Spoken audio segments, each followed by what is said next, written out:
let me brag on Kara. Kara has been working with the Spanish language version of this book, not only translation, but getting, I believe, some audio or video stuff together. Kara, can you begin by telling us where you're at with that and then launch into the things you want to talk about tonight? Yeah, I think we have. So Forrest figured out how to do a lovely Chat GPT translation, which is actually really good. So it works. Artificial intelligence really works. And we've got some wonderful readers. Charles Ovando, he did his own. My mom did all the scholarly ones because she used to teach, and she's Sheila Me here, and she used to teach theological education in Latin America as a missionary. And so they all know her. And then I did several of them. And then Sarah Sanchez stepped in. Thank you very much. And we've got probably about 3 or 4 other readers that are coming in with several more. So we have about 35 that are downloaded so far, and it's on a Loving Nazarene site in Spanish on YouTube. And so if you're interested in seeing your article, if it's not there right now, it will be soon. And so I think we've got most of the kinks worked out, but it's really cool. You guys' articles, as we read them, every single one is so powerful, just because every single one has this entire story that it's not being told. You get just a little piece of it. It's like you want to know more. Every single story could be its own book.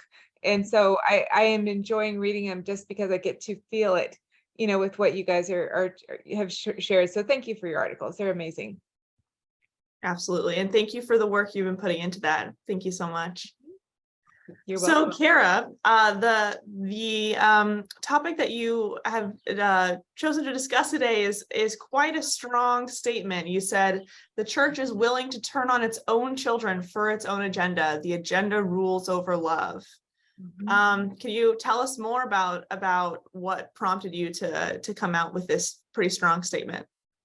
Well, my story and the story of every queer child who came up in the Nazarene church.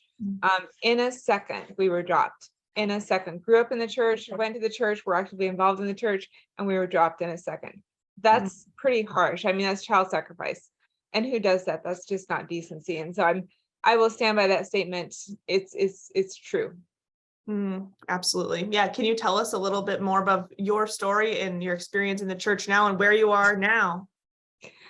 So I grew up as a missionary kid. My mom, Sheila Me.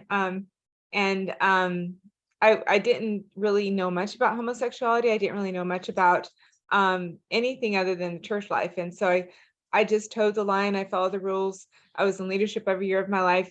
Starting at age 12, I was involved in playing the piano for church and leading groups, and just, any position of leadership you can imagine. I led retreats. I led a women's retreat.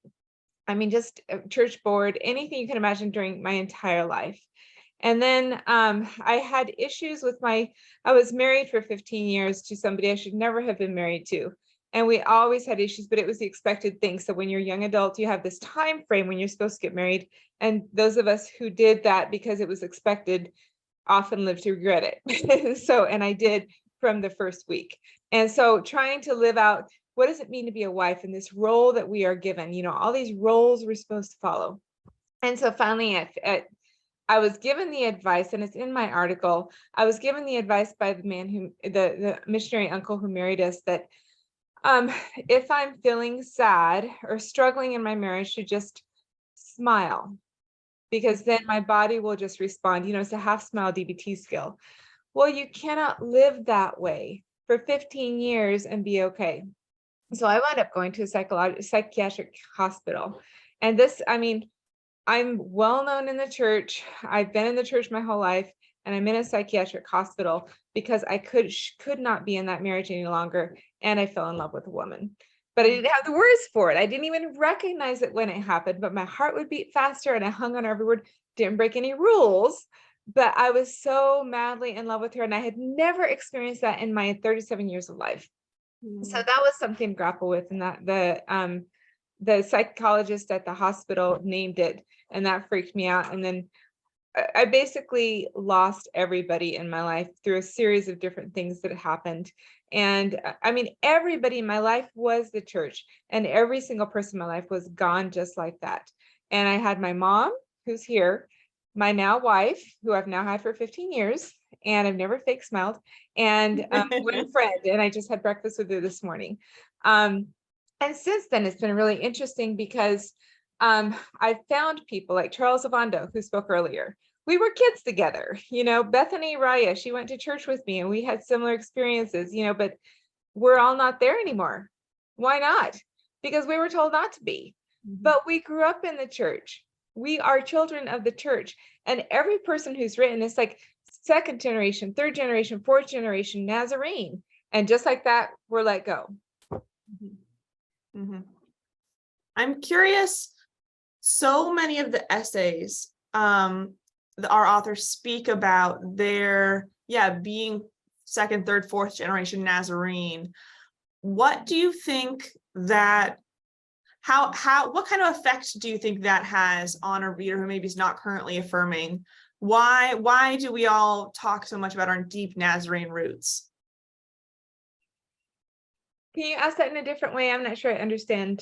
Yeah, sure. I think it's striking to me that so many of our authors want to prove that they're Nazarene enough. Do you think that comes from? Do you think that we'll ever be able to prove we're Nazarene enough once we get kicked out, or do you have ever hope of joining the Nazarene denomination again, or is it kind of like, well, you kicked me out, that's the end? I will not be part of a rejecting community because I deserve better. And so I think the reason why I said it was and tried to prove my Nazarene credentials is that I'm trying to convey to people, I'm one of you. So I could be your child. I could be your sister. I could be your aunt. I could be your daughter. And if it's your child, would you do that to your own child just because of who they are? Right. And so I think for me, I'm wanting the readers to really recognize that this is something that is personal. It's the most personal thing. And, I'm going to throw this out there, and I'm not sure what you want to do with it theologically, but I'll just leave it with you and with Tom. And that is that there is a foundation in the Bible that it's okay to reject your child. Abraham sacrificing Isaac. God sacrificing his son. Ministers' kids and pastors' kids and anybody who's a church board members' kids sacrifice their children for the agenda of the church. And even if it's not gaydom, there is an acceptance in our theology to make that okay, but it is not. Yeah, that's a real call to reevaluate our priorities here, What does it mean to be a parent? What is parent love? And when is it okay to reject your child? Right. And I know, go for it, Kara. The church as a mother, the mother, denomination is parent love. The Nazarene church does not have that. I have no respect for it at this point.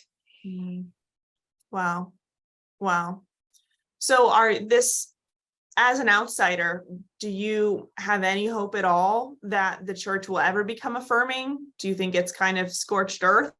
Even as somebody who has left the church, obviously you're still a part of this conversation. So what would you say to a queer kid in the Nazarene church now?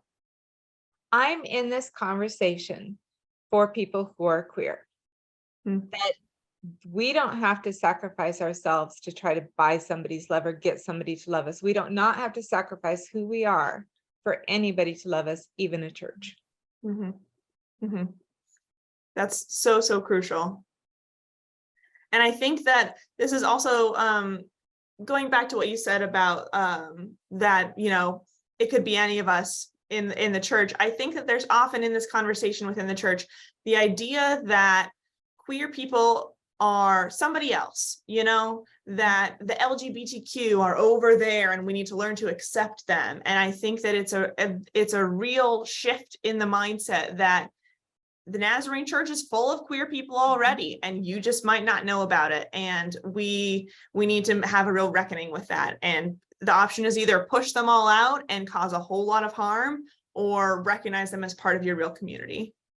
Yeah, and can I speak a little bit about the what I've been doing since we started the Spanish-speaking videos? Absolutely. So because my life was over there, I've been kind of sending direct messages to people from my past life. And just introducing the YouTube channel, and you're welcome to come check this out. This is very personal and important to me, and to explain to them why.